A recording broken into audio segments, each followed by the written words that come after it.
Let me start. First of all, welcome to Ukraine. How are things going?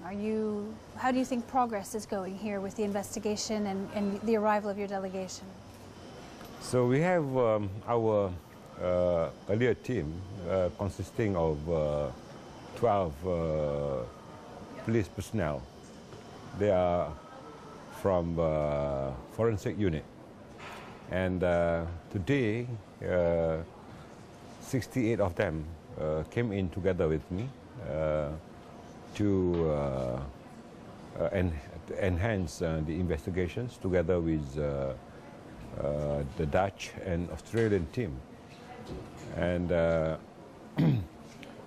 we are going to get 7 of our police personnel from Netherlands to join us here. So our team will be consisting 87 of officers and police personnel at the crash site.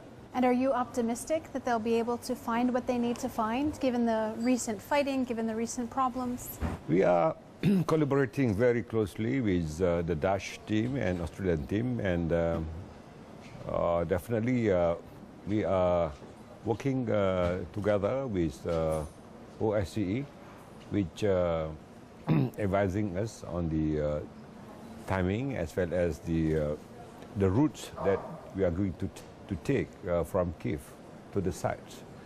And we believe the logistic that they have been prepared is basically to make sure our police personnel are safe, and because there are 2 bilateral agreements being signed, which include the other team, which is Malaysia will be part of the main team,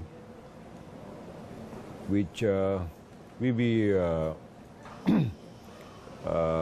having same SOP as well as the operation, which our main task is to find the body or body parts and later on the wreckage.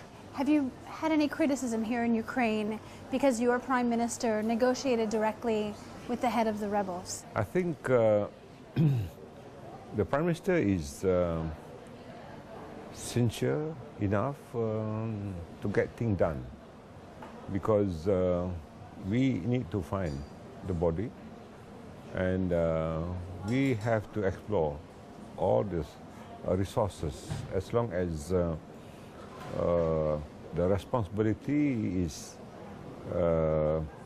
with us, which I think the Prime Minister has not only officially took his effort, but personally he took the effort by getting anybody who can help the Malaysian, which the airline is belong to us, which I reckon this part of our Prime Minister's responsibility to show his commitment to resolve the matters.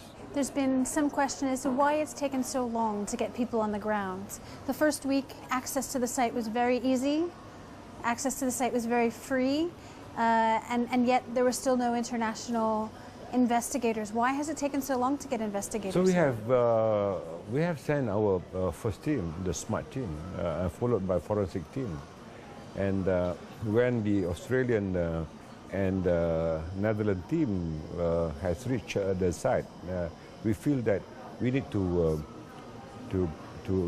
send more personnel, not only to assist the victim, but also to enhance the effort taken by 2 countries and other countries as well, I heard. So the team is here in Kiev. What happens next? Where do they go next, and what will they do next? They are going to the site to join the existing team, which is belonging to Australian and the Dutch. And what they are going to do is to make sure the hard evidence to be brought as well as if the body part is still available to be taken, then it will be brought to The Hague for post-mortem as well as to match the DNA. And the next move is to bring this body part or body back to Malaysia. Your Prime Minister Day spoke about bringing people to justice as well. Do you think that can be done? Have you had discussions with Ukrainian authorities about that, about finding the perpetrators? I reckon this has been discussed between the Malaysian Prime Minister as well as the President of Ukraine. And the legal aspect of it is to be discussed internationally with other nations which are also involved in the accidents. So your team will go from here to Kharkiv and then Donetsk? Yes. And how long, when do you think you'll see them on the ground in Donetsk? So the earliest will be tomorrow, depending on the clearance of OSCE as well as the international team, which will advise us accordingly. So they will go from here to Kharkiv tomorrow and then on to Donetsk, or I understand they're waiting for some equipment as well. Is that correct? Yes. They are waiting for the equipment to be brought together, and I think what is important is for us to collaborate with the existing team, which is already at the site. And it's not just police that you've brought; they're forensic experts as well. Yes, we have 12 forensic police officers here, and another 20 more will be assisting the existing forensic team.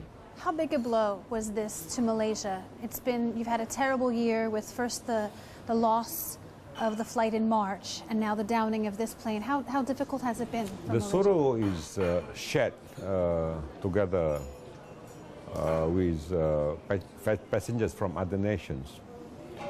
But as a Malaysians, we feel that we should also share the sorrow with the family, the passengers' family, as well as the crew members. And I feel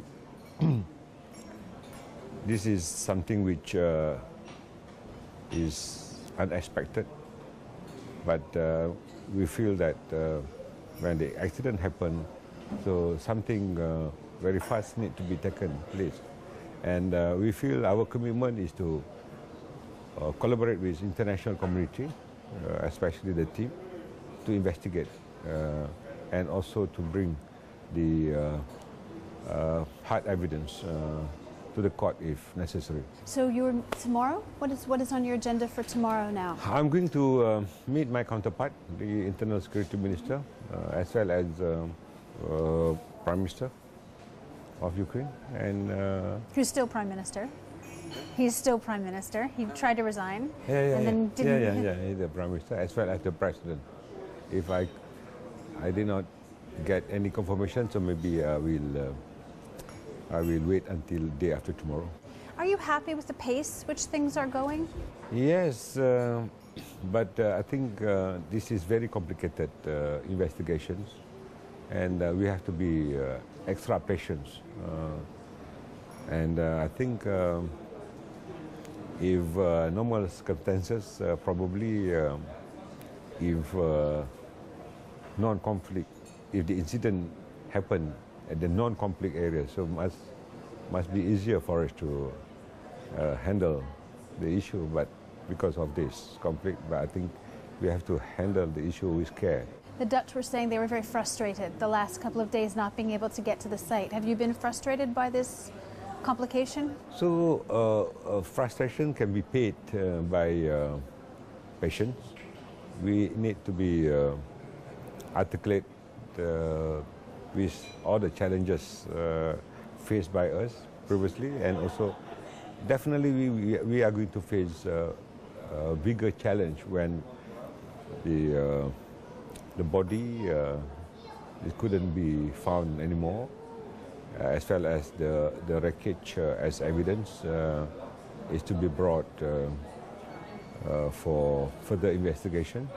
But I think what is important for us is to show our commitment not only to the families but to the international community that we are serious about it. Do you feel the families are prepared, perhaps, to know that some of the loved ones may not come home, may not come back? They have accepted the fact that their family members who is involved in this incident is already being no longer with them. But what has been done by the Prime Minister is that he met most of the family members during Eid. He took 2 days before he flew to The Hague to meet most of the family members. Wonderful. Thank you, Mr. Minister. I really appreciate your taking the time to talk to us. Thank you so much. Is there anything I haven't asked that you think is important? It's okay. Thank you very much, sir. Thank you very much for taking all the effort to be here in Kiev. Well, it's my pleasure. It's my pleasure, and I'm very sorry for your country's loss. Okay, thank you.